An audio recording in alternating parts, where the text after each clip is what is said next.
It's been nearly 2 months since Cynthia Wilson was able to hug her husband. Now, after 50 days of isolation and 7 positive COVID-19 tests, Edgar can finally come home. News Channel 5's Matthew Torres was there for the emotional reunion.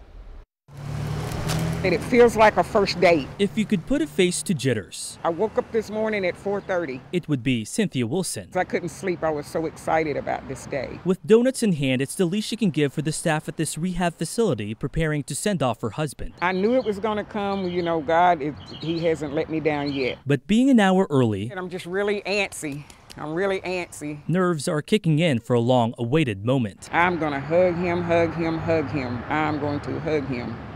I'm going to hug him. I am going to hug him. It's been exactly 57 days since she's been able to hold her husband of 23 years. COVID-19 sent 62-year-old Edgar Wilson to the ICU, where he was in a coma and attached to a ventilator for weeks. It's been a lot of crying and missing him. And he'd continue his isolation when he was transferred at this rehab facility in Nashville, where he stayed here for almost a month. It was only last week when the couple got to see each other for the first time in person. Edgar tested positive for the virus 7 different times, but this week both test results finally came back negative.